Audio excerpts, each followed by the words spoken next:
Assalamualaikum warahmatullahi wabarakatuh. Alhamdulillahirabbil alamin wassalatu wassalamu ala asyrafil anbiya'i wal mursalin sayyidina wa maulana Muhammadin wa ala alihi wa sahbihi ajmain. Amma ba'du. Sahabat sekalian, jamaah sekalian yang saya hormati, di dalam HPT bab iman dikatakan amma ba'du fa innal firqatan najiyata minas salaf ajma'u al i'tiqad bi anal alam kullahu hadithun. Bahwasanya firqah najiyah atau kelompok yang selamat itu, para ulama salaf telah bersepakat bahwasanya alam raya itu sifatnya baharu hadisun. Kata-kata hadisun ini sesungguhnya salah satu adalah kantor daripada atau tanggapan daripada para filsuf Yunan yang mengatakan bahwa alam itu qadim, alam itu ma'lul, alam itu ada bersama dengan adanya Allah. Hanya perbedaannya adalah kalau Allah itu tidak didahului oleh zaman, sementara alam itu didahului oleh zaman. Ini menurut para filsuf Yunan, menurut Sokrat, menurut Aristoteles dan lain sebagainya, yang kemudian diikuti oleh para filsuf Muslim seperti Al-Farabi dan Ibnu Sina.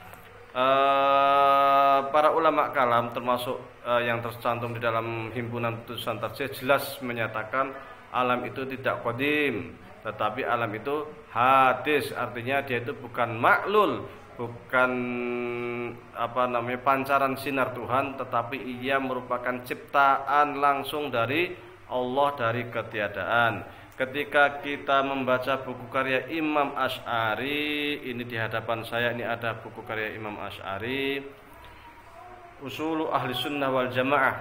Bab pertama yang dibahas dalam kitab Usul Ahli Sunnah wal Jamaah atau prinsip-prinsip Ahli Sunnah wal Jamaah adalah bab tentang hudusul alam. Bab tentang hudusul alam atau argumentasi bahwasanya alam itu baharu. Di sini disebutkan dalil hudusul alam, argumen mengenai baharunya alam raya. Di dalam buku ini beliau mengatakan wa nunabihum ala hudusihim bima fihim min ikhtilafis suwar wal hayat.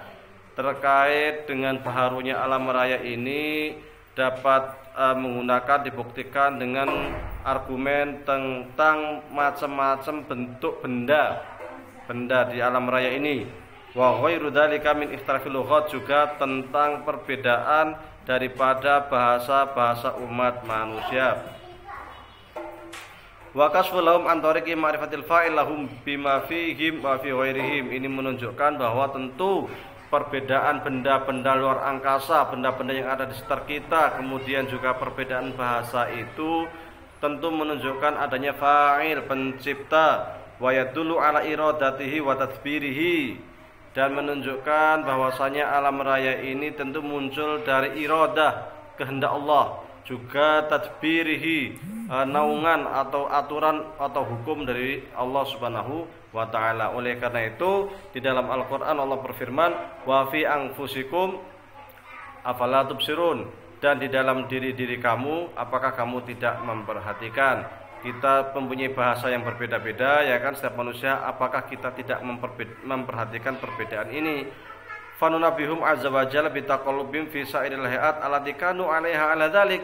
Dan juga Allah itu sudah mengingatkan tentang perubahan-perubahan yang ada di alam raya ini, karena sifat berubah itu hanya sifat makhluk. Kalau Allah Subhanahu wa taala tidak berubah. Imam Asy'ari juga memberikan contoh dari dalil Al-Quran yang sangat terang sekali, yaitu firman Allah, walaqad khalaqnal insana min sulalatin min tin. Allah itu telah menciptakan, atau kami telah menciptakan manusia itu dari saripati apa? Saripati tanah. Tsumma ja'alnahu nutfatan fi qararin makin. Kemudian Allah menjadikan manusia juga dari setetes air mani yang diletakkan di dalam perut ataupun rahim yang sangat kuat. Tsumma khalaqnal nutfah 'alaqah. Dari nutfah itu, dari status air mani itu menjadi 'alaqah, ya kan, sesuatu yang menggantung di dalam rahim. Fa khalaqnal 'alaqah mudghah. Dari sesuatu yang menggantung itu menjadi mudghah. Mudghah itu bakal janin, masih kecil. dari bakal janin itu faqran mukhta idzaman, dari bakal janin tadi kemudian Allah ciptakan apa? Tulang. Fakasona idzama lahma, dari tulang itu kemudian ditutupi dengan daging. Tsumma ansha'nahu khalqan akhar, kemudian dari daging itu diciptakan berbagai macam manusia. Perubahan dari yang awalnya tanah menjadi manusia, ya kan? Setelah menjadi manusia diciptakan dari setetes air mani, kemudian berubah menjadi apa? Menjadi alaqah, kemudian menjadi mudghah, kemudian dari sana kemudian dirubah lagi dikasih tulang, dari tulang dikasih daging, dari daging menjadi manusia yang seutuhnya. Ini kan berubah-ubah. Perubahan-perubahan itu menunjukkan bahwasanya segala sesuatu itu baharu. Wa hadza min awdahin ma yaqtadi dilala ala khudusil insan. Ini menunjukkan bahwasanya manusia itu adalah makhluk yang baharu, wa wujudil muhdis lahu, dan menunjukkan bahwasanya manusia itu pasti ada yang menciptakan.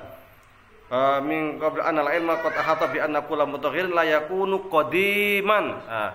Semua orang sudah paham, semua orang yang berilmu itu paham bahwasanya sesuatu yang selalu berubah itu enggak mungkin sifatnya itu qadim.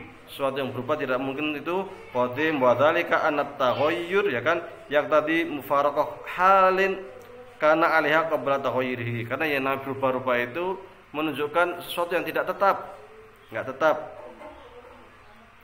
Wa qaunu qadiman yunfitil kalhal, kalau dia qadim tentu enggak akan seperti itu, karena yang qadim itu tidak pernah berubah. Jadi Imam Asy'ari di dalam bab pertama ini, bab pertama di dalam prinsip ahli sunnah wal jamaah, sebagaimana di HPT juga disebutkan di bab pertama terkait prinsip ahlul haq sunnah itu, bahwasanya alam raya sifatnya baharu hadisun, bukan qadimun, karena yang mengatakan alam qadim itu adalah para filsuf, utamanya para filsuf Yunan, dari kalangan tabi'iyun, dari kalangan ilahiyun, ataupun dari kalangan yang lain, juga yang diikuti oleh para filsuf muslim, yaitu Ibnu Sina dan juga Al-Farabi, di mana oleh Imam Al-Ghazali dalam kitab Tahafudz seperti yang pernah saya bacakan sebelumnya, pemikiran mereka dianggap kafir. Demikian, wallahu alam, wabillahi taufiq wal hidayah. Wassalamualaikum warahmatullahi wabarakatuh.